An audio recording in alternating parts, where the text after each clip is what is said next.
बिस्मिल्लाहिर्रहमानिर्रहीम। अस्सलाम वालेकुम नाज़रीन, मैं हूँ आसमा शिराजी। प्रोग्राम है फैसला आपका। बहुत सारी अहम डेवलपमेंट्स हैं। मसलन सऊदी वफ़द जो है वो पाकिस्तान के दौरे पे है वज़ीर ख़ारजा की नुमाइंदगी में, और बहुत सारी सरमायाकारी की ख़बरें हैं जो कि नज़र आ रहा है कि पाकिस्तान के अंदर कोई तकरीबन $5 अरब की सरमायाकारी मतवक्के है।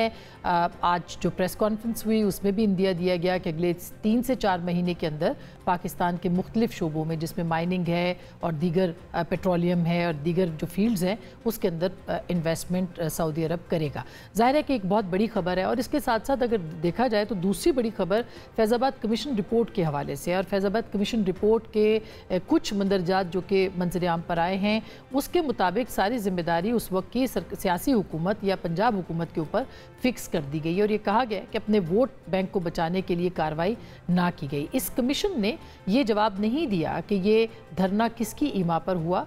ना ही इस कमीशन के सामने जनरल फैज़ और जनरल बाजवा पेश हुए, जो कि उस वक्त के अहम किरदार थे, DGC भी थे, और ना ही DJSI उस वक्त के जो थे वो उस कमीशन के सामने पेश हुए। ये भी एक बहुत अहम बात होगी कि क्या इसके बग़ैर जो है, जो कि ख़ुद रिपोर्ट में कहा गया है कि इनके पेश होने पर सबूत पेश नहीं किए जा सके, क्या इसके बग़ैर ये कमीशन रिपोर्ट जो है वो ऑथेंटिक तस्लीम की जाएगी? और ये निगरान हुकूमत ने कमीशन बना था। ये भी याद रहे कि काजी फायजीसा इसके हवाले से एक बहुत ही भरपूर किस्म का फ़ैसला दे चुके हैं 2019 के अंदर, और आइडेंटिफाई कर चुके हैं कि उस वक्त का किन किन इदारों का इस मामले के अंदर, इस धरने के अंदर उनकी शमूलियत रही। तो अब क्या हुकूमत इसको कबूल करेगी, नहीं करेगी, किस तरह से आगे चीज़ें चलेंगी? कोर कमांडर्स कॉन्फ्रेंस भी आज हुई है, और बहुत अहम कोर कमांडर्स कॉन्फ्रेंस थी, जिसमें कि पूरी मुसल्लह अफ़वाज के साथ कौम की हिमायत का भी ऐलान किया गया। लेकिन ये याद रहे कि अभी जो ज़ाहिर है जिस तरह के मामला चल रहे हैं, पाकिस्तान को बहुत सारे चैलेंजेस जो हैं वो उसका सामना करना पड़ेगा। उसके ऊपर भी बात करेंगे, और पाकिस्तान के सियासी मामलात के ऊपर भी मियां नवाज शरीफ की खामोशी या दबाव की बातें हो रही हैं, नाराज़गी की बातें हो रही हैं, क्या वाकई अपनी जमात से नाराज़ हैं, किस तरह से पॉलिटिकल सेटअप जो है वो आगे बढ़ सकता है। इन सारे मौज़ूआत पे बात करने के लिए हमारे साथ एक ही शख्सियत है, पाकिस्तान के सीनियर मोस्ट सदान भी और वफाकी काबीना के अहम तरीन रुकन जनाब ख्वाजा मोहम्मद आसिफ साहब, जो कि वज़ीर दिफा है, हमारे साथ मौजूद हैं। अस्सलाम वालेकुम ख्वाजा साहब। मैं सर ये जानना चाह रही हूँ कि एक तो बहुत ज़ाहिर है कि आप अहम मीटिंग से भी उठ के आए, उस पर भी हम बात करेंगे, लेकिन फैज़ाबाद कमीशन रिपोर्ट के मंदरजात अपने जो लीक हुए हैं वो देखे होंगे आपने इसके अंदर स्टेटमेंट भी दिया है, बल्कि शायद इसके बाद आपने एक ट्वीट भी किया था कि ये जो कमीशन है इसने कोई बहुत ज़्यादा सीरियसनेस का मुजाहरा नहीं किया। क्या आपको लगता है कि ये जो रिपोर्ट आई है ये दुरुस्त है, और आपका ज़ाती तजुर्बा क्या था? देखिए, मैं ये इंटरिम हुकूमत के दरमियान मुझे इन्होंने बुलाया था, मैं वहाँ पे गया था। पहले तो काफ़ी देर एक ही साहब जो है ना वो उससे बातचीत करते रहे, वो कमीशन के मेंबर थे, मुझे उनका नाम भूल रहा है, रिटायर्ड सीनियर ब्यूरोक्रेट थे, पख्तूनख्वा से उनका ताल्लुक़ था। उसके बाद एक और साहब आए, अब मुझे वो भी याद नहीं है कौन साहब थे। उन्होंने मेरा नहीं ख्याल कि मुझसे कुछ पूछा है। फिर तीसरे साहब जो आए वो मैं उनको जानता था, ताहिर आलम साहब, वो कोई मुझे वहाँ पे बैठे हुए कोई घंटा हो गया हुआ था जब वो आए। तो मैंने ये गैदर किया कि ये नॉन सीरियस है, ये एक ऐसे ही एक्सरसाइज जो है बेसूद किस्म की एक्सरसाइज हो रही है। मैं उनको जो बातचीत करना चाहता था वो सुनना नहीं चाहते थे।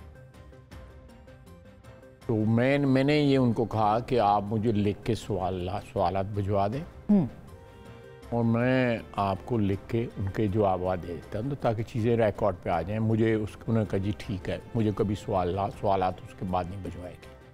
अच्छा।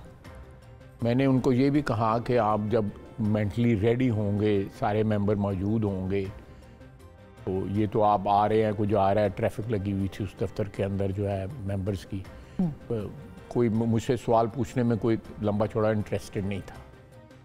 तो ये मेरा इम्प्रेशन था, और बाद में मैंने मीडिया में भी कहा, और मैंने जो जवाबात उनको जो जवाबात किए, उन्होंने सवाल तो मुझे नहीं याद पड़ता कि उन्होंने कोई ये सब्सटेंटिव किस्म का मुझे कुछ सवाल पूछा हो, लेकिन मैंने जवाबात खुद ही वॉलंटियर करता रहा। जो भी मुझे थोड़े से जवाबात जो है वो उनकी वजह से मैंने देखा कि विजिबली अनकंफर्टेबल हो गए। तो मैं इसलिए समझता हूँ कि जो मेरा एक्सपीरियंस है, मादरत के साथ मैं उन तीनों हजरात का, दो के तो मुझे नाम नहीं याद, क्या मेरी याददाश्त कमज़ोर हो गई हुई है, उसकी वजह से हो सकता है। चेयरमैन इसके जो चेयरपर्सन थे या जो हेड कर रहे थे उसको, वो तो अख्तर अली साहब थे, साबिक आईजी थे, ये अख्तर अली खान आई थिंक उनका नाम है पूरा। ये उन्होंने मुझे अपना बताया भी था। मुझे मेरा ख्याल है ये वही साहब थे जो जब मैं गया हूँ तो वो अकेले बैठे हुए थे। कुछ देर तो उन्होंने मेरे स्टार्ट ही नहीं किया, ऐसे गपशप ही हम करते रहे, खासी देर गपशप करते रहे। मैं भी थोड़ा सा मुझे महसूस हुआ कि मैंने गलती की है आके, कि ये कोई सब्सटेंटिव जो है इधर मामलात नहीं है। जो बाद में मैंने एक्सप्रेस भी किया कि मैं एक डिफरेंट इंप्रेशन लेके आया था कि हमारी तारीख का इतना बड़ा हादसा हुआ है जिसकी वीडियो क्लिपिंग्स भी मौजूद हैं, और जिसमें जो है वो एक अदालती फ़ैसला भी है जिसके बारे में जो है, और सारी चीज़ें मौजूद हैं। और ये साहब जो हैं, ये साहिबान जो हैं गपशप के मूड में हैं। ताहिर आलम साहब को मैं जानता था, वो 2013 में आईजी थे यहाँ पे। ये 27 नवंबर को ये एग्रीमेंट हुआ था जो कि डीजीसी ने, वो मैं उस वक्त वज़ीर ख़ारजा था, वज़ीर ख़ारजा था। तो मैंने ये कहा भी, और एक प्रोग्राम में भी, टीवी प्रोग्राम में, और मेरा ख्याल है कि मैंने ट्वीट भी किया था कि ये कोई एक्सरसाइज जो है, ये मेरा ख्याल है सिर्फ एक गपशप की एक्सरसाइज है। Otherwise there was no serious attempt as far my experience is concerned. खैर साहब, अब जाहिर है कि इसमें जनरल फैज़ पेश नहीं हुए, कुछ आप हमें बता सकते हैं कि जाहिर है आपकी हुकूमत तो ये कहती रही कि आपकी हुकूमत के ख़िलाफ़ ये धरना था, उसको बहुत सारी चीज़ें जो हैं वो, ये जो उस वक्त साजिश तैयार की गई थी मियां नवाज शरीफ के साथ, उसकी ये मुख्तलिफ स्टेजेस जो थी, उसमें धरना भी था। ये धरना उन्होंने करवाया था, इसमें कोई शक नहीं है। पैसे बांटे गए थे, वो भी टीवी पे आपने भी देखा होगा, मैंने भी देखा होगा। मैंने कई दफ़ा टीवी में जो है वो कहा भी है कि वो कह रहे मुझे ये, उसके बाद जो है सिक्योरिटी कमेटी की जो मीटिंग हुई तो मैंने पूछा कि ये पैसे क्यों बांटे गए थे। कहते हैं उनको TLP के लोगों के पास घर जाने को किराया नहीं था, तो हमने उनको किराया दिया था। ये जनरल बाजवा साहब ने कहा जी। अच्छा, ये जो बात जो है जनरल बाजवा साहब ने मेरे सवाल के जवाब में कही। तो क्या आपको नहीं लगता कि इसमें ना जनरल बाजवा का स्टेटमेंट आया है, जनरल फैज़ ने घर से बैठ के, ये रिपोर्ट किस तरह कंप्लीट हो सकती है कि दो मेन किरदार जो है उस वक्त वो इसके सामने पेश ही नहीं हुए। फिर अव्वल और आखिर फिर पॉलिटिकल वर्कर ही पेश हुआ ना, मेरे जैसा पेश हो गया, या शायद अब्बासी साहब जैसा पेश हुआ, वो वज़ीर आज़म थे उस वक्त। ये दोनों साहिबान क्यों नहीं पेश हुए? इनकी जो गैर हाजिरी है वहाँ, उसके बगैर जो है ये रिपोर्ट मुकम्मल ही नहीं है। तो क्या हुकूमत अभी मुस्तरद कर देगी इसको? मुझे नहीं पता क्या, मैं तो ज़ाती हैसियत से आपको ये कमेंट दे रहा हूँ कि ये दो साहिबान जो हैं, उस वक़्त हर किस्म की ताकतें जो थी इन्हीं के पास थी। तो अगर ये जो है वो पेश ही नहीं हुए तो फिर इस धरने की क्या मैंडेट थी, और क्या मैंडेट जो है वो अकम्प्लिश हुई नहीं हुई? तो सवाल ही सवाल हैं, जवाब तो कोई नहीं है इसमें जो है। तो जनरल बाजवा ज़ाहिर है कि वो तो कहीं भी पेश नहीं होंगे। बहुत सारी ऐसी चीज़ें हैं जिसमें कि आपको तो धमकी भी उन्होंने दी है। जी, मुझे उन्होंने बड़ी एक मोहतरम शख्सियत के ज़रिए उन्होंने मुझे वार्न किया था कि you will not have legs to stand on. मैंने बातें करनी शुरू कर दी। मैं कही ज़रूर करें, बल्कि मुझे साथ बैठा लें तो करें। अभी जब आप गवर्नमेंट में आए उसके बाद ये 2-2.5 महीने की पुरानी, डिफेंस मिनिस्टर को वो धमकी दे रहे हैं। आपने इसका कुछ मेरा ही लगता है मैं भी गल्ला करांगा फिर नहीं, मगर खाई साहब एक बड़ी सीरियस बात है, एक संजीदा बात है। आप तो पॉलिटिकल आदमी हैं, लोगों में मिलते हैं। कोई हुकूमत ने कोई फिर इसके ऊपर कोई सोचा कि बात करें कि ऐसा नहीं होना चाहिए, उनको धमकियाँ नहीं देना चाहिए?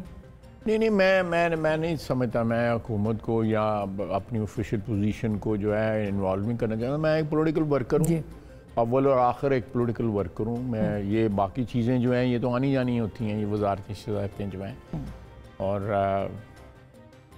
तकरीबन मुझे कितना 34 साल हो गए हैं इस असेंबलियों में, नेशनल असेंबली में, और 2-3 साल मैंने सेनेट में भी गुजारे। तो लेकिन मैं देखिए, ये हम लोग जो एक उम्र गुजार देते हैं सियासत में, हम भी एक वाक़यात की जो है आर्काइव बन जाते हैं। जी। एक बहुत बड़ा स्टोर आप कह सकते हैं हुआ है, अब याददाश्तें और वाक़यात और ये सारे कुछ जो है। तो और मैं समझता हूँ कि आप जब बड़े ओहदों पे फायज होते हैं तो आप में उतनी मॉरल करेज भी होनी चाहिए कि अगर कहीं पे आपकी डायरेक्टली या इनडायरेक्टली कहीं अकाउंटेबिलिटी हो या आपको कंट्रीब्यूट कर सकते हो तो आपको वॉलंटियर करना चाहिए। जो मैंने सीखा है अपने तजर्बात से, ज़रूर वॉलंटियर करना चाहिए। और ये हमारी कौमी ज़िंदगी का एक बड़ा अहम वाक़या था। एक मैं समझता हूँ कि वाटरशेड था जिसमें जो है 2 अशख़ास के नाम लिए, और वो तो जिनके पास मैं चला गया। मैं सियालकोट से आया, मैं आई ऑनेस्टली स्पीकिंग मैंने समझा कि बड़ी सीरियस एक्सरसाइज है, और वो तो गपशप थी। और ये निगरान हुकूमत ने ये इसका तो मतलब है कि कहीं बल्कि मैं तो वहाँ से कोई एक बैड टेस्ट लेके उठा कि ये इतनी एक एक्सरसाइज, और मैंने उनको सीरियस ले लिया। मुझे पता था ये एक्सरसाइज है, मैं भी उनके साथ चाय लेकिन जनरल फैज़ ने नहीं लिया सीरियसली, इसलिए वो उनके सामने पेश नहीं हुए। तो कैसे अकाउंटेबल करें जनरल भाई? इसलिए मैं कह रहा हूँ कि इसकी कोई ऑथेंटिसिटी कोई नहीं है इस रिपोर्ट की।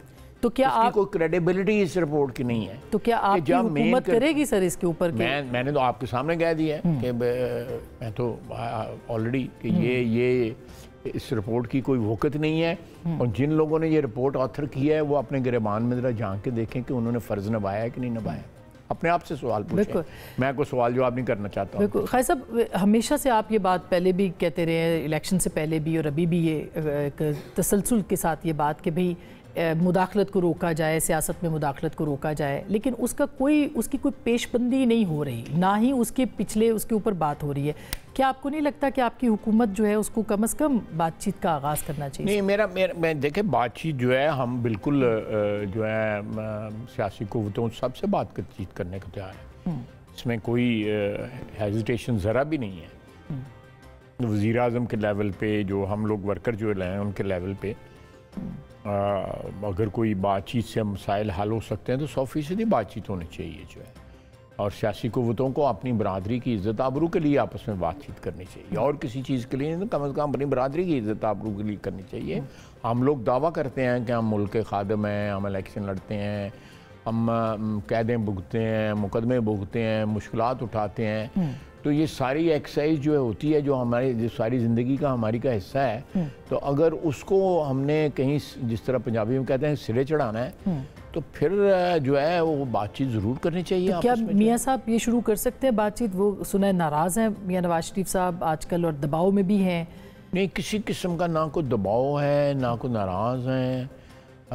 ये सारी स्पेकुलेशन है। मैं बिल्कुल आपको सीने पे हाथ रख के कह रहा हूँ, ऐसी कोई बात नहीं है। और ये भी कहा जा रहा है कि 2.5-3 साल के बाद एक्टिव होंगे शायद किसी नए बयानिए के साथ, और फिर वो नहीं, वो जो लोग जब उनको जाके मिलते हैं उनसे से गपशप करते हैं, मियाँ साहब गपशप करते हैं, लोग अपने अपने नताए जो क्या कहते हैं डिडक्शंस जो हैं निकालते हैं, अपने अपने तजिए निकालते हैं। तो ऐसी कोई बात ही नहीं है। आप हमारी हुकूमत जो है वो 100% नवाज शरीफ की गाइडेंस से चल रही है। मैं आपको ज़ाती तौर पे बताता हूँ, मैं ये सऊदी अरेबिया जाने से पहले उन्हें मिला था। मरियम हमारे साथ थी, और कोई ऐसी बात ही नहीं है, कथित तौर पे कोई ऐसी बात नहीं है। बाज़ औक़ात जो है अगर कोई ख़बर नहीं मिलती, अगर मियाँ साहब 2 दिन 3 दिन खामोश रहे या हफ्ता खामोश रहे, तो लोग उसमें स्पेकुलेट करना शुरू कर देते हैं। लेकिन क्या ये हो सकता है अगर मैं गायब हो जाऊँ तो मेरे मतलब को कहने शुरू कर देंगे, पता नहीं कितने होगा। जाहिर है सियासी लोगों के बारे में तो बात होगी, मियाँ नवाज शरीफ साहब कॉम्प्रोमाइज़ हो गया है या की हो गया है।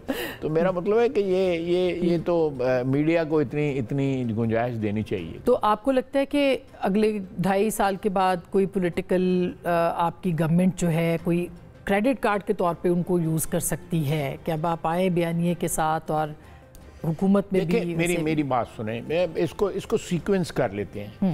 हम जिस फेज़ में दाखिल हो रहे हैं इस वक्त, हमने चीज़ें जो है ना अपनी अपनी जगह उनको रखना शुरू कर दिया।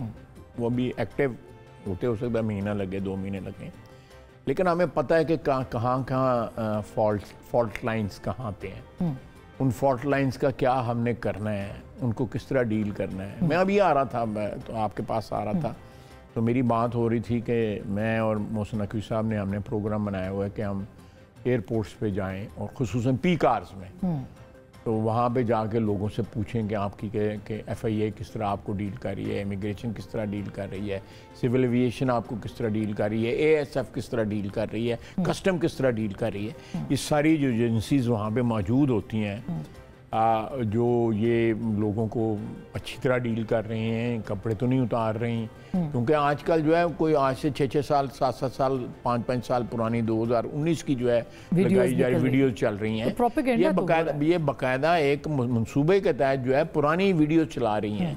एक अक्टूबर 2019 की है, एक जुलाई 2018 की है वीडियो। लेकिन ऐसा होता तो है ना खायद साहब, ये तो होता है, लेकिन उसको ब्लेम कर देना कि इस हुकूमत पे, मौजूदा हुकूमत पे, ये तो बहुत बड़ी नाइंसाफ़ी है ना। मैं समझता हूँ कि इससे बड़ी बददियानती और बड़े मायानाज ख्वातीन वर्कर्स और अपोजिशन पार्टीज़ के जो हैं, खुसूसन PTI के, उनको जो है बढ़ावा दे रहे हैं अपनी हुकूमत की, जिस वक्त तो खुद हुक्मरान थे उस वक्त की वीडियो। इसका हल क्या है?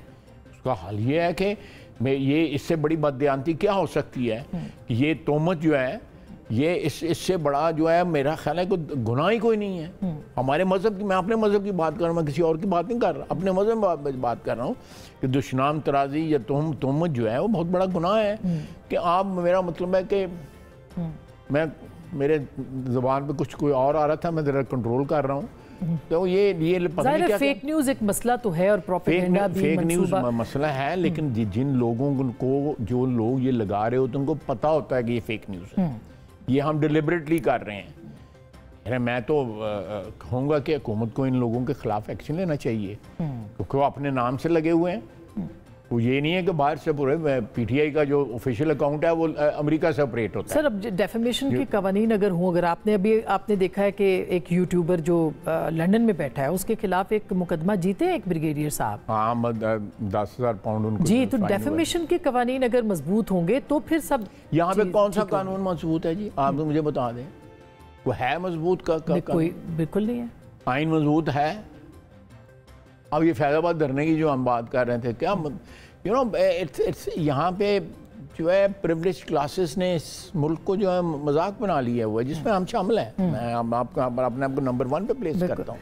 बिल्कुल। खैर साहब, अगर बात ये है कि अब सऊदी सरमायाकारी आ रही है तो लोगों की तवक्कुआत भी बढ़ गई हैं, आपकी हुकूमत ने लोगों की बढ़ाई हैं। कल पेट्रोल इतना महंगा हुआ है, महंगाई आगे है, ज़िमनी इंतखाब में आपको नज़र भी आ जाएगी ये झलक। आपको क्या लगता है कि हालात ठीक होंगे पाकिस्तान के, और कितनी सरमायाकारी आपको लग रहा है कि आएगी इस दफ़ा? देखें, जहाँ तक तो महंगाई का ताल्लुक है ना, आप जो इस वक्त सरमायाकारी आ रही है, ये इंशाल्लाह ताला मटीरियलाइज जब होती है तो उसका एक बहुत बड़ा इफ़ेक्ट होगा मुल्क के अंदर। जो है महंगाई भी कंट्रोल होगी, क्योंकि इस जो इन्वेस्टमेंट आ रही है ये पेट्रोलियम सेक्टर में भी आ रही है और माइनिंग सेक्टर में भी आ रही है। दो तो मैं फौरी तौर पे आपको आइडेंटिफाई कर देता हूँ। उसके साथ साथ जो है बाकी प्राइवेटाइजेशन भी जो है वो फास्ट ट्रैक पे आ रही है, लेकिन 15 मई को जो है इस्लामाबाद एयरपोर्ट की जो है वो आउटसोर्सिंग की डेट है। उसके बाद महीने के इंटरवल के बाद जो है लाहौर का और कराची का एयरपोर्ट भी जो है वो आउटसोर्स हो जाएगा। ये इसलिए पहले हो रहा है कि इसमें कोई इंफ्रास्ट्रक्चर की एडिशन कोई नहीं है। ये बड़ा एयरपोर्ट है, नया बना हुआ है, वो पुराने एयरपोर्ट हैं वो नाकाफ़ी हो चुके हुए हैं, उसमें एडिशन करनी पड़नी है। लेकिन ये 3-4 महीने में ये सारी ट्रांजैक्शंस जो है वो कंप्लीट हो जाएंगी। इसी तरह PIA का भी ट्रांजैक्शन जो है वो महीने 1.5-2 महीने के अंदर जो है वो हो जाएगी। उनके जो रूट्स की जो प्रॉब्लम्स हैं यूरोप की और उसके जो PTI की हुकूमत का तोहफ़ा है कि हमारी फ़्लाइट्स बंद हुई, वो अभी भी दनदनाते फिरते हैं। वो वज़ीर साहब जिन्होंने 180 कहा था कि ये चोरी के लोग हैं और लाइसेंस या जिसकी वजह से हमें नुकसान हुआ, अरबों रुपए का नुकसान, खरबों रुपए का नुकसान हुआ, वो एडवांस स्टेज पे है। मेरी खुद जो है मुलाकात हुई है यूके की जो हाई कमिश्नर हैं उनके साथ, और उन्होंने कहा जी कि 2-3 महीने में इंशाल्लाह ताला आपके जो भी हमने कार्रवाइयाँ पूरी करनी थी वो हमने पूरी कर दी। ये रूट बहाल हो जाएगा, ये रूट बहाल हो जाएंगे यूरोप के भी और इस तरह के।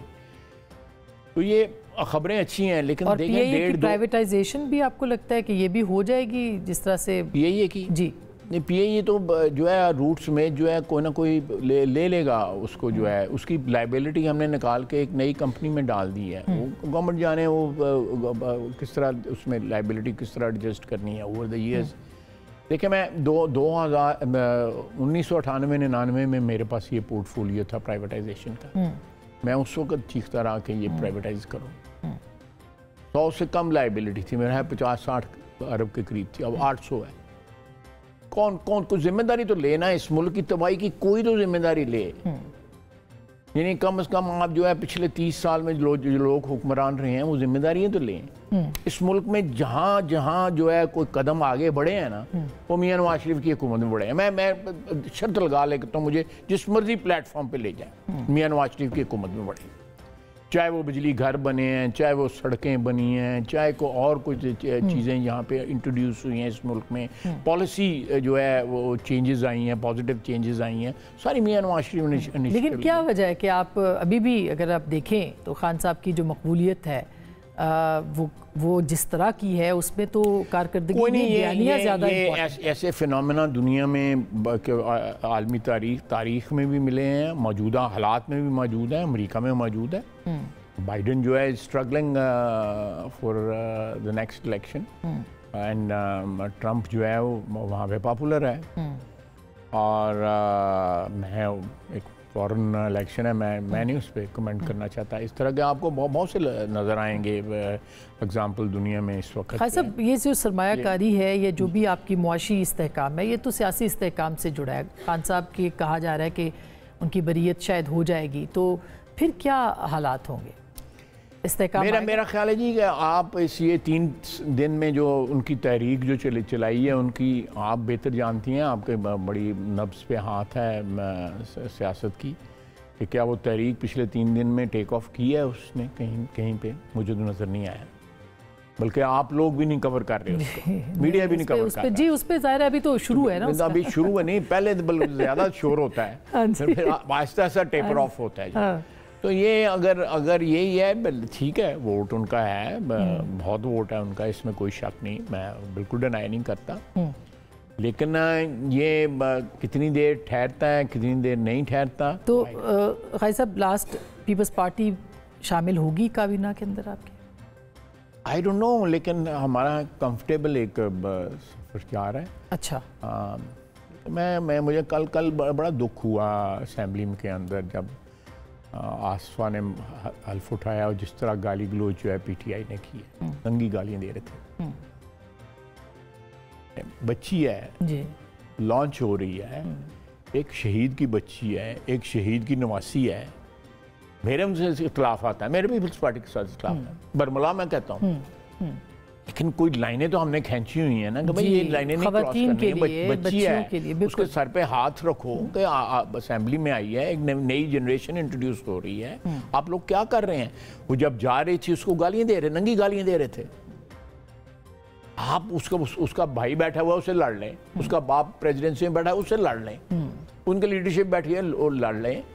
आप ये देखो तो सही कि वो तीसरी जनरेशन है इस खानदान की जिसकी पहले दोनों जनरेशन जो है वो शहीद हुई है। बस पूरा कल्चर एक बदल गया पाकिस्तान की सियासत का। अब ये कल्चर है, आप इसको पॉपुलैरिटी कहते हैं, गाली गलोच को पॉपुलैरिटी कहते हैं, बिल्कुल नहीं, ये सियासत है जी, सही बात है। लानत है इस किस्म की सियासत के ऊपर जो है। मैंने इस ऐवान के अंदर अल्लाह का फजल है 34 साल गुजारे हैं, मुझे कभी इतना दुख नहीं हुआ जितना कल उस बच्ची को जब इन्होंने गालियां दी हैं PTI वालों ने। सर ये तो एक अलमिया है, जन्म ले चुका है, अब आप ही कुछ कर सकते हैं। आप लोग सारे सियासतदान बैठ के उसके लिए नहीं, मैं तो कहता हूँ, मैं मियां शहबाज शरीफ कहता है जी, सियासत में कभी दरवाजे बंद नहीं होते हैं। दरवाजे आप एक लो लेवल यानी कहते हैं बैक बर्नर पे रख लें अभी, लेकिन कम से कम एक मतानत के साथ, एक संजीदगी के साथ और अदब के साथ, एहतराम के साथ। लेट पीपल फील, आम आदमी को ये एहसास होना चाहिए कि यार ये लोग आपस में बात कर सकते हैं।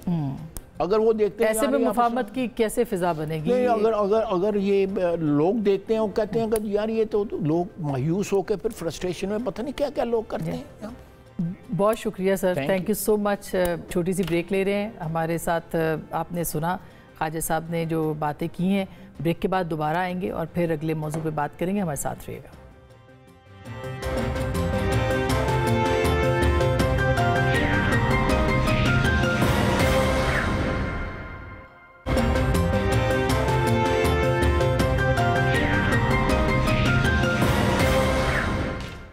Welcome back. एक दफ़ा फिर आपको खुश आमदीद कहते हैं। पाकिस्तान की सियासत में क्या हो रहा है, नई एहतजाजी तहरीक, क्योंकि एहतजाजी तहरीकें बहुत सी चलती रही हैं। एक नई तहफ़्फ़ुज़ आईन पाकिस्तान जो है वो तहरीक जन्म ले चुकी है। खान साहब का मुस्तकबिल के बारे में, उनकी रिहाई के बारे में इम्कानात क्या हैं और PTI के अंदर की जो सियासत है वो कितना नुकसान खुद पार्टी को दे रही है। हमारे साथ मौजूद हैं अली मोहम्मद खान साहब, किसी तारुफ के मोहताज नहीं है, रुकन कौमी असम्बली हैं, सीनियर रहनुमा हैं और डव्स में से हैं, फाख्ताओं में से हैं। बहुत शुक्रिया अली भाई, आपने हमें ज्वाइन किया, स्टूडियो से किया है आफ्टर लॉन्ग टाइम। होती है औकाफ का काम भी करते हैं लेकिन मौके के मुताबिक। बिल्कुल बिल्कुल, यही विजडम इसी को कहते हैं। जब कोई नहीं होता फिर औकाफ खड़ा होता है। हाँ, ये तो जैसे आप खड़े रहे हैं हमेशा, हमने इस बात के हमेशा मोतरफ रहे हैं। ये बताइएगा कि अब आज भी आप हाई कोर्ट से भी हो, थोड़ी देर पहले आए और बहुत सारी चीज़ें आप देख भी रहे हैं। क्या आपको लगता है ये जो एहतजाजी तहरीक उठी है ये कुछ काम कर पाएगी? बिस्मिल्लाहिर्रहमानिर्रहीम, अल्लाहुम्मा सल्लि व सल्लिम मुबारक अला सय्यिदिना मोहम्मद व आले मोहम्मद। सबसे पहले आपको और आपके नाज़रीन को गुज़श्ता ईद मुबारक। देखें, हमारी सियासी जमात ने अपनी कोशिश तो करनी है। सियासी जमात के पास सबसे बड़ा हथियार या ताकत वो अवाम है और अवाम इस वक्त अगर किसी जमात के पास है तो वो तहरीक इंसाफ है। पुरअमन तौर पे अगर आप अवाम को निकालते हैं और अपना मौक़िफ़ सामने रखते हैं, और लोग कहते हैं ना कि अगर आप फ़र्ज़ करें 10 लाख बंदा निकाल लेंगे तो क्या अदालत बेल दे देगी? नहीं, अदालत इन चीज़ों पे बेल नहीं देती, लेकिन इन चीज़ों का असर होता है, कौम के निकलने का असर होता है। तो ये एक काविश है, एक कोशिश है। और जिस तरह हमने इंडिया दिया था कि छोटी ईद के बाद इंशाल्लाह हम निकलेंगे, तो उसका स्टार्ट हो गया।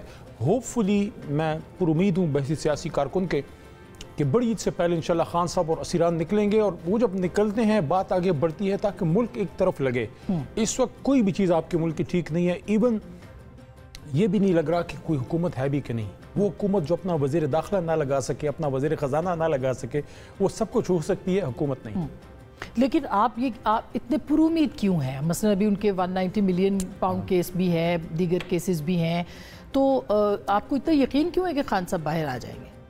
क्योंकि उन पे केसेस सारे गलत हैं, उनके केसेस में दम ही नहीं है। देखें, ना लीगली ये चीज़ें स्टैंड कर सकती हैं और पॉलिटिकली तो है ही नहीं। पॉलिटिकली आप एक हद तक बर्दाश्त कर सकते थे सिस्टम कि उनको 8 फरवरी तक आपने रखा कि किसी भी सूरत में कौम का सबसे बड़ा लीडर बाहर ना निकले। लेकिन अब तो एक एक दिन, ये तो जिन पे बोझ है उनसे पूछे ना कि इमरान खान से एक आदमी तो नहीं है। जो एक ज़माने में भुट्टो साहब ने एक दफ़ा बात की थी, वो एक तारीख़ का स्टूडेंट हूँ मैं चीज़ें देखता हूँ, तो एक दफ़ा उन्होंने एक बात की थी ना कि कौम के सामने कि तुम भुट्टो हो, जुल्फ़िकार अली भुट्टो एक नहीं है। हर दौर में जो पॉपुलर लीडर होता है, हर दौर में वो एक नहीं होता। एक ज़माने में बेनज़ीर थी, बेनज़ीर साहिबा जो शहीद हैं, मैं बचपन में तो समझ नहीं आई क्योंकि हम उस यंग थे, स्टूडेंट थे जब वो पहली बार PM बनी। तो उनके बारे में एक बात होती थी कि चारों सूबों की जंजीर बेनज़ीर, ये ऐसी नहीं थी कोई बात, वो पूरे कौम को इकट्ठा कर सकती थी। ये मौका मियाँ साहब को मिला। मैं समझता हूँ मियाँ साहब को मौका अर्ली 90s में मिला, 13 में भी मिला, लेकिन बदकिस्मती से वो उस तरह से could not stand true to his potential या वट एवर। लेकिन मियाँ साहब उस तरह राइज नहीं कर सके टावरिंग फिगर के तौर पे कि पूरा मुल्क उनको ओन करे। मैं वैसे तारीख़ के तालिब इल्म के अगर आप मेरे से पूछें तो शायद कायद आज़म के बाद 2-3 ऐसे लीडर हैं जिसको पूरे मुल्क ने माना है। या भुट्टो साहब थे, या बेनज़ीर साहब या खान साहब। तो खान साहब वो आदमी है जो पूरे मुल्क को इकट्ठा कर सकता है, तो पूरा मुल्क उसके पीछे खड़ा है। तो एक आदमी को इस पे मैं बात करना एक चाहती हूँ। आदमी को आपने जेल में नहीं डाला, ये 25 करोड़ को आपने जेल में रखा। लेकिन बहुत सारी गलतियां खान साहब से हुई, बहुत सारी ऐसे फैसले, इंसान है मगर वो उसको तस्लीम नहीं करते। अगर वो गलतियां ना होती तो खान साहब शायद इस वक्त भी प्राइम मिनिस्टर पाकिस्तान होते। वो क्या गलतियां हैं? जेल में है, जेल बहुत बड़ी। देखें, यूसुफ अलैहिस्सलाम जेल में रहे, हुजूर नबी करीम सल्लल्लाहु अलैहि वसल्लम शेब अबी तालिब में रहे, और अहले बैत वो भी एक जेल ही थी जिधर से वो गुजरे, और जो कूफियों से सामना हुआ। हम सब मुसलमान बैसित फ़िक्र, आप हम सब हुसैनी। तो जब आप जेल में होते हैं, मैंने भी कुछ असीरी के दिन गुजारे, बहुत सी चीज़ें आप रियलाइज़ करते हैं, आपको अपनी गलतियाँ भी रियलाइज़ होती हैं, और वो चीज़ें भी जो आपकी स्ट्रेंथ हैं, और आपको अपने अच्छे और अपने और पराये का भी पता लगता है। मैं समझता हूँ खान साहब जब इससे निकलेंगे असीरी से, हो सकता है कि वो और भी आप उनको वो इमरान खान देखें जो कौम को देखना चाहती है। आप तो उनसे मिलते हैं, क्या आपको लगता है उनके अंदर कोई, तो नहीं है? आपको लगता है उनके अंदर कोई तब्दीली आई है? क्योंकि आप उनसे मिलते रहते हैं। 2 दफ़ा मिला हूँ मैं। तो आपको लगता है कोई तब्दीली आई है उनके अंदर? मेरे ख्याल में सब्र आया बहुत। बर्दाश्त तो पहले भी थी, लोगों का कॉन्सेप्ट उनके बारे में अजीब सा है। लोग क्या, मैं समझता हूँ शायद और बड़े पॉलिटिकल लीडर्स, अपनी अपनी जमातों के जो लीडर्स हैं, शायद वो उतनी तनकीद ना बर्दाश्त करते हों। खान साहब ने तो हमेशा एक हेल्दी डिबेट होने दी है। काबीना भी होती थी और हमारी पार्टी के अंदर भी होती थी। हम कोर कमेटी में बड़ी डिबेट करते थे। खान साहब से आर्गूमेंट, मैं खुद करता था आर्गूमेंट्स। ये जो किसी का कॉन्सेप्ट है कि खान साहब कहते हैं और सब फॉल इन हो जाते हैं, ऐसा नहीं है। नहीं, मगर आपको नहीं लगता कि बहुत सारी गलतियां हुई, इंक्लूडिंग ये कि अब इस वक्त आप बात करते हैं कि जी मुदाखलत नहीं होनी चाहिए, मगर उसी मुदाखलत के बलबूते पे पाकिस्तान तहरीक इंसाफ इक़्तिदार में आई, और वो सारे इल्ज़ामात जो इस वक्त के सेटअप पे बंदोबस्त पे लग रहे हैं, वो बंदोबस्त उन्होंने खुद भी किया। पॉपुलर जमात है। मुझे खान साहब के वो कमेंट्स याद हैं जो उन्होंने किए, शायद पत्नी बनी गाला या कहाँ किसी मीटिंग में। कहते हैं कि मैंने लाहौर को 2 दिन बड़ा सुनसान पाया। एक 1987 के सेमीफाइनल हारने के अगले दिन वो कहते हैं मुझे अंदाज़ा नहीं था कि मेरी कौम को इतना इसका धचका पड़ेगा। जब हम 87 में ऑस्ट्रेलिया से हारे थे, पूरा लाहौर कहते हैं कि सुनसान था अगले दिन। और 13 के इलेक्शन में जब लाहौर हमसे छीन लिया गया, अगला दिन अगर वाकई वो लाहौर मियाँ साहब जीते थे 13 में, तो अगले दिन तो लाहौर में फेस्टिविटीज़ होनी चाहिए थी। पूरा लाहौर सुनसान था। 11 मई को इलेक्शन हुआ था। मुझे 11 मई इसलिए याद है कि 11 मई को मेरा पहली दफ़ा मैं MNA बना, और 11 मई को ही मैं गिरफ्तार हुआ। जेल में जाके अक्सर सोचता था कि अल्लाह ने कैसे मुझे मैसेज दिया है कि इस दिन तुम्हें MNA भी बना सकता हूँ, इसी दिन तुम्हें वकील के यूनिफॉर्म में सुप्रीम कोर्ट के सामने तुम्हें गिरफ्तार भी करा सकता हूँ। 12 मई का दिन था जब लाहौर सुनसान था। क्यों सुनसान था? हमारा मैंडेट चोरी किया गया। जहाँ तक एस्टेब्लिशमेंट की बात है, देखिए ये फैक्टर्स हर हुकूमत के साथ रहे हैं। मैं आज भी रियलिस्टिक, आप क्या समझती हैं कि बेनज़ीर साहबा, अभी की मैं नहीं बात करता, बेनज़ीर साहबा जब 88 में आई, क्यों उनको साहबजादा याकूब को लेना पड़ा? वो कहती ना कि नहीं लेती। तो कॉम्प्रोमाइज़ करने पड़े ना, और आपने तो बहुत ज़्यादा कॉम्प्रोमाइज़ की। ये हुकूमत भी कॉम्प्रोमाइज़ कर रही है। देखिए, मैं समझता हूँ कि खान साहब ने एक बात की थी, और आई ट्रूली बिलीव कि ये बड़ी प्रैक्टिकल बात है, बड़ी प्रैग्मेटिक है। आइडियल नहीं है, प्रैग्मेटिक बात है कि अपने नज़रिए पे कॉम्प्रोमाइज़ ना करें, नज़रिए के लिए आप करें। तो कुछ अगर कॉम्प्रोमाइज़ हमसे हुए हैं, यानी कि आज अगर आप, वो अंग्रेज़ी में कहते हैं ना कि it's always easy to be wiser in the hindsight, कि आप 10 साल बाद कहें कि ये तो नहीं होना चाहिए था, वो तो हर कोई समझदार हो जाता है। अभी आप देखिए, फैज़ाबाद कमीशन रिपोर्ट आई है, और आपने देखा कि उसके अंदर जनरल बाजवा, जनरल फैज़ पेश नहीं हुए कमीशन के सामने। 1 साइडेड रिपोर्ट आ गई, पंजाब हुकूमत को जिम्मेदार करार दे दिया, सियासी लोगों को। आपको का ख्याल नहीं है कि ये सब ज़ाहिर है कि एक बेनिफिशरी तो उस वक्त पाकिस्तान तहरीक इंसाफ थी सारी चीज़ के लिए, उनका एहतसाब क्यों नहीं हो सकता? उनको क्यों नहीं पेश किया जा सकता कमिश्नरों के सामने? देखें, आज अगर इमरान खान साहब दोबारा इक़्तिदार में आते हैं, जो उनको आना चाहिए, मेरे ख्याल में 2018 वाली अगर पोजीशन हो, वैसे तो 2/3 कौम ने हमें दे दिया है। अब वो फॉर्म 47 पे नज़र नहीं आ रहा, वो सबको पता है कि क्या हुआ। लेकिन अगर बिल फर्ज Mahal for the sake of the argument 2018 वाली पोजीशन है, और हम 2/3 पे नहीं है, सिंपल मेजॉरिटी है, और हमें कुछ इस तरह की अरेंजमेंट्स करनी पड़ती हैं जिस तरह 18 में हमने की, मेरे ख्याल में खान साहब अब नहीं करेंगे। अब नहीं करेंगे? नहीं, एस्टेब्लिशमेंट से बात नहीं करेंगे? नहीं, वो कॉम्प्रोमाइज़ नहीं करेंगे इक़्तिदार में आने के लिए। अब अपनी स्ट्रेंथ पे आएंगे। अभी वो आ नहीं है सकते तो थे, अपोजिशन में बैठेंगे, अभी वो हुकूमत बना सकते थे। मैं एक छोटी सी ब्रेक ले लूँ, ब्रेक के बाद इस पे बात करूँ। एक छोटी सी ब्रेक के बाद क्यों खान साहब ने नहीं बनाई और किस तरह से उनकी रिहाई हो सकती है अगर वो बातचीत नहीं करते सियासी जमातों के साथ, गुफ्तगू करेंगे ब्रेक के बाद।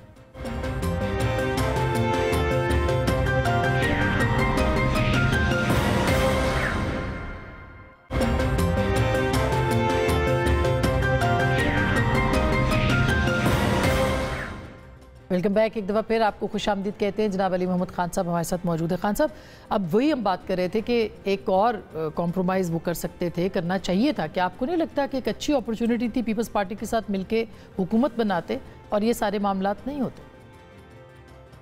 देखें, इक़्तिदार में आने के लिए कॉम्प्रोमाइज़ नहीं करना चाहिए। मुझे पता है ये मुश्किल सवाल है और अगर शायद हम ये कर देते, अगर पीपल्स पार्टी के साथ मिलकर हुकूमत बनाते, खान साहब अभी बाहर होते। मैं शुरू से इस आइडिया के हक़ में, मैं उन लोगों में से हूँ जो मैं नहीं था। पीपल्स पार्टी या नून लीग से बात के हक़ में मैं हूँ, लेकिन उनके साथ बात आप किस पे करें? नेशनल सिक्योरिटी पे करें, बिल्कुल करें। ये जो फ़लस्तीन वाला मामला है इस पे करें, बिल्कुल करें। कश्मीर पे होनी चाहिए, इकॉनमी पे होनी चाहिए, सिविलियन बालादस्ती पे नहीं होनी, सब पे होनी चाहिए। लेकिन बात करने में और साथ मिलके उनके साथ हुकूमत में जाने में बड़ा फ़र्क है। पीपल्स पार्टी के साथ हुकूमत में जाने का मतलब ये है कि जो हमारा एक बयानिया है एंटी करप्शन का, ट्रांसपेरेंसी का, मेरिटोक्रेसी का, उस पे आप टेम्पररीली आर्जी तौर पे कॉम्प्रोमाइज़ करते हुकूमत में जाने के लिए। हम हुकूमत तो हासिल कर लेते, लेकिन हुकूमतें आती जाती रहती हैं। नज़रिया या होता है या नहीं होता। आज बीबी मरियम के पास, मरियम साहिबा के पास सब कुछ है, इक़्तिदार है, ताकत है, प्रोटोकॉल है, सब कुछ है, बहुत सारे मशाहीर हैं, नहीं है तो वोट को इज़्ज़त दो का बयानिया नहीं है। तो मैं समझता हूँ कि खान साहब अब अपने नज़रिए पे कॉम्प्रोमाइज़ नहीं करेंगे। ये तो अपोजिशन के बयानी है। जब आप अपोजिशन में आए हैं, अब तो सिविलियन बालादस्ती की बात करें, जब वो अपोजिशन में थे तो वोट को इज्जत दो की बात करते थे। ये तो अपोजिशन के फिर आपका वो जब आपकी हुकूमत थी तो तब हालात कुछ और थे। ना आपने ट्रांसपेरेंसी पे बात की, ना आपने करप्शन का खात्मा किया। हाईएस्ट ट्रांसपेरेंसी की आप देखें तो आपकी हुकूमत में सबसे ज़्यादा वो हुआ है करप्शन का इंडेक्स। हुज़ूर सल्लल्लाहु अलैहि वसल्लम की हदीस का मफ़हूम है कि आपका आज, अगर आपके गुजरे हुए कल से और आपका आने वाला कल आपके आज से डिफरेंट नहीं है, यानी कि if you not wiser with time, इसका मतलब है आपने लूज़ किया है। मैं अब ऑन कैमरा कौम के सामने तो अपनी गलतियां नहीं गिनवाऊंगा, मतलब हम फरिश्ते तो नहीं हैं। हम पहली बार हुकूमत में आए, ये मैं आपको कह सकता हूँ। मुल्क से वफादारी में, करप्शन के खिलाफ, एक होता है ना, एक आदमी करप्शन को नापसंद करता है, एक उससे दिल से नफरत करता है। मैंने इमरान खान साहब को करप्शन से दिल से नफरत करते देखा, बल्कि बातों से बातें निकलती हैं। 17 सितंबर, I am good at figures, वो थोड़ा सा इंजीनियरिंग का बैकग्राउंड भी है। 17 सितंबर 2018 को मैं वजीर बना। कोई दूसरी तीसरी काबीना की मीटिंग थी, और ये बात जब मैं कर रहा हूँ, कुछ मेरे दोस्त जो अभी उस काबीना में थे उनको याद आ गया होगा, खासकर हमाद को आ गया होगा। हमाद हज़र के साथ मैंने इस पे बार मुकालमा किया था। खान साहब, जब मीटिंग ख़त्म हुई, आज़म खान साहब ने सारा एजेंडा एग्जॉस्ट करवा दिया, जो सरकारी एजेंडा होता है, जो सेक्रेटरी साहबान होते हैं। मीटिंग ख़त्म होगी, खान साहब ने कहा मीटिंग ख़त्म होगी, उन्होंने कहा जी एजेंडा ख़त्म। उन्होंने कहा तमाम सरकारी लोग बाहर जाएँ, मैं अपने लोगों से कुछ बात करूँगा। सेक्रेटरी साहबान सारे चले गए, आज़म खान साहब भी चले गए, जितने सरकारी लोग थे सिर्फ खान थे और हम थे। और खान साहब ने 2-3 बातें की। खान साहब ने कहा, हम लोगों को आंखों में आंखें डाल के कहते हैं कि मैं सियासत करने नहीं आया, मैं ये मुल्क ठीक करने आया हूँ, मैं अपनी हुकूमत कुर्बान कर दूंगा। लेकिन खान साहब हमें इस तरह कहा कि मैं तुम लोगों में किसी करप्ट को नहीं छोड़ूंगा। ये लेवल है उसका, खान का। लेकिन बहुत सारे लोगों ने, फिर आपने देखा कि उनके खुद अपने खान साहब पे हमें ज़्यादा चेक रखना चाहिए था। अब भी रखना चाहिए। मैंने गंडापुर साहब, अली अमीन भाई जो हैं, भाई की तरह है, खट्टे, मैं, वो, मुराद, हम तीनों का एक बहुत ही दोस्ती का नज़दीकी ताल्लुक़ रहा है। अल्लाह करे मुराद साहब बाहर हैं, छोटा भाई है, अल्लाह करे वो होप है, पाकिस्तान की मिडिल क्लास की होप है। कोई भी मिडिल क्लास का बच्चा सोच सकता है कि मैं मुराद की तरह फेडरल मिनिस्टर बनूंगा। मैं समझता हूँ सिस्टम को उसको मौका देना चाहिए, मुराद को बाहर आना चाहिए। तो ये वो तो खुद अभी रुपोश है ना, आना चाहिए, वैसे मंजर आम पर आना चाहिए। देखिए, उनको रास्ता मिलेगा तो आएंगे ना, मतलब जिस तरह की सिचुएशन है। मैं तो ये बात, आप भी तो रुपोश हो सकते थे। देखिए, बस शायद जो वकील का कोर्ट होता है वो थोड़ी सी आपकी आपको एक होता है कि यार मैं अदालत के सामने, मैं अपनी मर्जी से तो गिरफ्तार नहीं हुआ। नहीं, ऑफ कोर्स नहीं हुए थे, लेकिन आपको अल्लाह ताला ने एक मौका दिया कि आप आबरू के साथ वापस आए ना, मैं इज्जत तो, के साथ वापस मैं तो आए। खान साहब की हाँ। बेल पे जा रहे थे और वो लीगल टीम का, मैं डायरेक्ट तो उनका वकील नहीं हूँ, लेकिन वो लीगल टीम के साथ अटैच होते थे जी हाँ। जब वो आते थे सुप्रीम कोर्ट के सामने। और वो मेरे ख्याल में 11 को जब सुप्रीम कोर्ट ने बुलाया था उमर साहब ने, अता बंदयाल साहब ने, तो मैं उस पे जा रहा था, वो उन्होंने गिरफ्तार कर लिया। मैं शायद उनको अच्छा लगा और फिर इतना अच्छा लगा कि वो फिर सिलसिला लेकिन अभी मैंने देखा कुछ दिन पहले आप गए तो उसी जेल के सिपाहियों ने आपको जो है, पुलिस वालों ने आपको, मेरा वादा था उन जेलियों से, हाँ। जो मेरे वो साथी थे। साथी क्या मतलब, आप जेल में जब होते हैं तो आपकी कोई दुनियावी तो लालच नहीं होती, तो मोहब्बत का एक रिश्ता हो जाता है, आप एक दूसरे का ख्याल रखते हैं। एक मेरे पड़ोस में कुछ जेली थे, कुछ प्रिजनर्स थे। सुबह नमाज के बाद जब मैं तिलावत करता था तो उनके हाथ में चाय की प्याली होती। मेरा वो खून का रिश्तेदार तो नहीं था, हर सुबह वो चाय उसकी तैयार होती थी, मैं ऊपर देखता था, वो कहते थे सर चाय ले लें। बिल्कुल ये बात है खान साहब। मैं जो बात कर रहा था वो रह गई। लेकिन हम एहतसाब की बात कर रहे थे, आप कह रहे थे हुकूमत बन रही थी ना अभी ये सूबा ही हमारी, तो अली अमीन भाई से मैंने ये बात की कि भाईजान आपने शेर की नज़र रखनी है, सूबाई हुकूमत में करप्शन का कोई स्कैम नहीं होना चाहिए, खिदमत आप करें, तरक्याती काम आपकी कम पार्टी हो, के ज़्यादा अंदर हो। इतने इख्तलाफात हैं, आपकी पार्टी कैसे कोई तहरीक कर सकती है, हुकूमत गिरा सकती है? एक ग्रुप कुछ कहता है, ग्रुप कुछ कहता है, कोई ये इख्तलाफ नहीं है। अच्छा देखें, ये सब मैं खुद बनाए इसकी हुए? एग्जांपल मैं आपको देता हूँ। हाँ। आप और मैं बैठे हैं और इतने ज़माने से आप मेरी जो है वो एक बहन की तरह हैं और बेशुमार प्रोग्राम हमने इकट्ठे किए हैं। मेरे ख्याल में 20 नुकात पे जब हम बहस करते हैं प्रोग्राम में 19 पे इख्तलाफ होता है और एक पे नतीजा नहीं निकलता। तो क्या हमने प्रोग्राम में मैंने आना छोड़ दिया? नहीं, कभी नहीं, कभी नहीं। अच्छा, आपके और मेरे बीच में क्या इस्लाम पे, पाकिस्तान पे इख्तलाफ हो सकता है? क्या हुर्मत रसूल पे हो सकता है? क्या फ़लस्तीन पे हो सकता है? बिल्कुल। क्या कश्मीर पे हो सकता है? नहीं हो सकता ना। तो इसी तरह तहरीक इंसाफ में हम सब बेशुमार लोग हैं, बहुत तबका फ़िक्र के हैं, हर तरह की सोच के लोग हैं, कुछ पुराने हैं, कुछ नए हैं, हर तरह के हैं। कुछ लोगों की लॉयल्टी भी नहीं है। इमरान खान आप ये नहीं मानते कि कुछ लोग लॉयल भी नहीं? इमरान खान साहब पे कोई बेइत्तेफाकी नहीं है, मैंडेट की वापसी पे कोई बेइत्तेफाकी नहीं है, तहरीक इंसाफ वापस हुकूमत में, इस पर कोई आपस में इख्तलाफ नहीं है। पाकिस्तान तहरीक इंसाफ को अपना खोया हुआ मकाम वापस मिले, इस पर कोई आपस में इख्तलाफ नहीं। मगर एक बात तो है ना, जब बात इमरान खान की आएगी, जब बात मैंडेट की वापसी पे आएगी, असीरान की रिहाई पे आएगी, वापस हुकूमत में आने पे आएगी, तहरीक इंसाफ को मजबूत करने पे आएगी, देयर इज नो।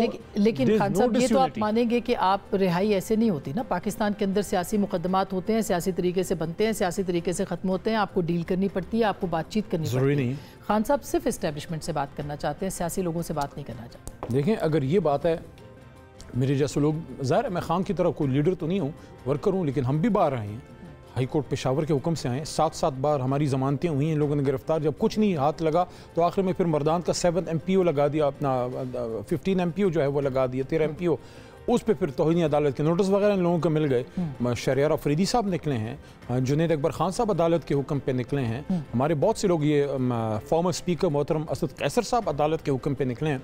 अब खान साहब का जहाँ तक ताल्लुक है, उसमें एक इशू है।